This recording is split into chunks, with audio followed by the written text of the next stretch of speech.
Las teorías de la comunicación intentan analizar y explicar el fenómeno de la comunicación.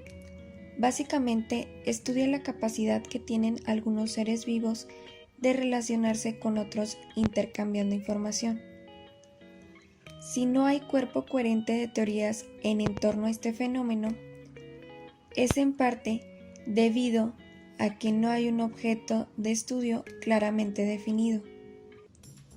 A continuación, se mencionan los modelos más prácticos en la actualidad y la comunicación que se utiliza brindando ejemplos de estos, iniciando por la teoría estructuralista. El estructuralismo describe y analiza una variedad de objetos de estudio, como la cultura, la economía, el lenguaje, la literatura, la política, entre otros. El análisis asume que los diversos objetos de investigación pueden contener estructuras ocultas o subyacentes que se interrelacionan y que significación por formar parte de un mismo sistema. Esta teoría busca que tengan una correlación final entre diversos aspectos como en las organizaciones de trabajo o equipo inclusive. Se pueden tener diferentes ideales, pero siempre se busca un mismo objetivo. Teoría dialógica. Paulo Freire establece que la naturaleza del ser humano es de por sí dialógica y cree que la comunicación tiene un rol principal en nuestra vida. Es decir, estamos constantemente dialogando con otros en espacios donde creamos y nos recreamos. Nosotros estamos en constante comunicación, sin importar el medio ni el tiempo. Tratamos siempre de transmitir nuestras ideas y sentimientos a los demás, ya sea directa o indirectamente como en las redes sociales. Teoría dialéctica.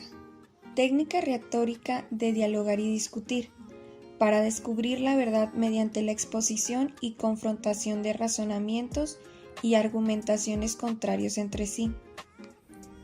Teoría de la reducción de la incertidumbre. Las personas vivimos en una constante incertidumbre sobre el mundo que nos rodea y usamos la comunicación para reducir la incertidumbre. Podemos usar de ejemplo la pandemia.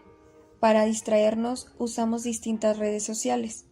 En lo personal, sí respeté la cuarentena y esto me afectó, así que decidí instalar Yubo, una aplicación para conocer personas de distintas partes del mundo, y gracias a eso mi estabilidad emocional mejoró mucho, pues hice nuevos amigos y a diario hablaba con ellos.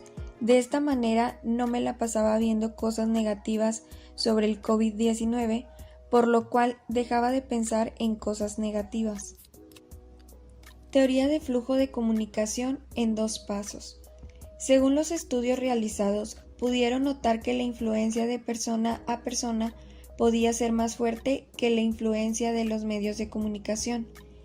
El mensaje lanzado es recogido por un líder de opinión, quien, tras analizar y procesar la información, la transmiten en sus círculos sociales. Es decir, la información que transmiten los medios de comunicación es recibida y retransmitida por los líderes de opinión a las demás personas de grupos sociales.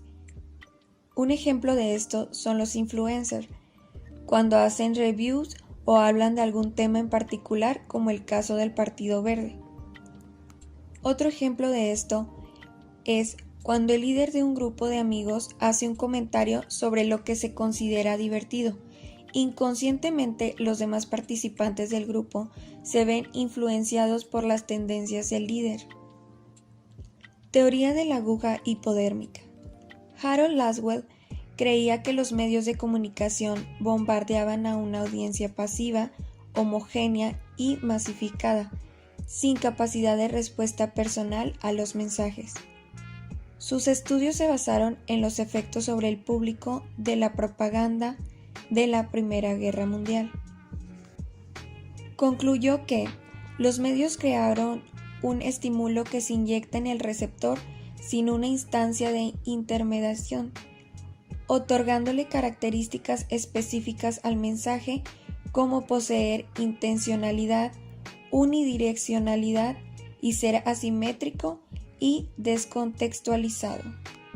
Un ejemplo de ello son las opiniones sobre los efectos de los videojuegos violentos, pues hará que los niños que se encuentran expuestos a estos tengan comportamientos agresivos.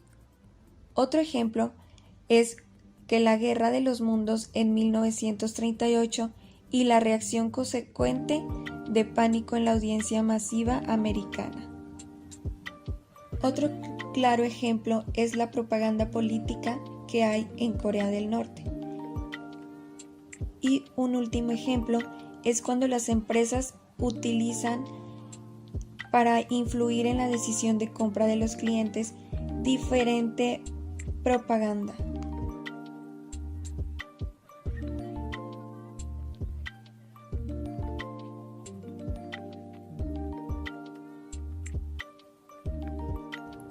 La teoría de los efectos limitados. Esta surge a partir de las investigaciones empíricas aproximadamente entre los años 1930 y 1940. Estudios El pueblo elige. Mayores exponentes Paul Lazarsfeld y Bernard Berelson. Ellos concluyeron que los medios ejercen una pobre o casi nula incidencia sobre los comportamientos, puesto que solo se limitarían a reforzar actitudes y predisposiciones de cada individuo mediante un proceso de selectividad. Un ejemplo de esto es cuando es tiempo de elecciones electorales, las personas eligen al candidato por el que votarán en base a su posición socioeconómica, religión y su círculo social. Los medios de comunicación son importantes, pero estos no influyen en la elección. Teoría de la agenda SETI. Surgió en la década de 1990. Bernard Cohen decía que los medios frecuentemente no tienen éxito al decirle a la gente qué tiene que pensar, pero tiene un éxito asombroso al decirle a la gente sobre qué tiene que pensar. Maxwell y Donald decían que los temas de importancia para los votantes eran similares a los de los medios de comunicación. Es decir, los medios no afectan a las actitudes de las personas, sino que instalan los temas considerados como importantes. Un ejemplo sería, al principio de la pandemia, los medios de comunicación emitieron toda la información posible sobre el COVID-19 y la gente empezó a reaccionar y tomar las medidas preventivas posibles para evitar el contagio de este. Otro ejemplo sería, en el terremoto en el 2017 en Ciudad de México, los medios de comunicación hablaban de una pequeña llamada Frida, la cual quedó atorada entre los escombros. Se habló tanto de ella que el suceso se volvió viral entre las personas. Incluso la audiencia empezó a solidarizarse y realizar acciones altruistas. Frida Sofía nunca existió. Un claro ejemplo de cómo es la teoría de la agenda SETI. Teoría de la espiral del silencio. Década de los 70. Elizabeth Noel Newman dice que existe una opinión mayoritaria misma que es presentada por los medios, convirtiéndose en la opinión pública. Las minorías, que tienen diferente forma de pensar, adaptan o ceden ante las ideas de la opinión, por presión social y temor al aislamiento social. Teoría de los usos y gratificaciones. De la década de 1940 postula que las personas tienen necesidades que tendrían que satisfacer de distintas maneras. Esta es una teoría que explica las razones por las cuales la población consume determinados productos audiovisuales. Un ejemplo de esto es cuando una persona necesita descansar después de un día de trabajo agotador, llega a casa y ve su serie favorita.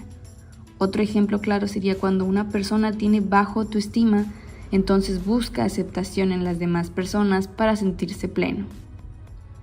Un ejemplo más sería cuando una persona necesita llegar a su casa, contrata un servicio de transporte privado para la realización de la necesidad, así cubriendo la necesidad de otra persona al necesitar dinero y cumplir con su trabajo como chofer.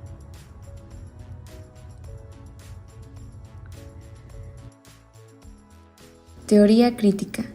Esta va perdiendo vigencia, pero plantea que la función principal de la cultura popular es conservar las estructuras de poder para así mantener las masas ignorantes, para distraer al público y no dejarla pensar sobre la injusticia, distribución de riqueza y el poder mundial.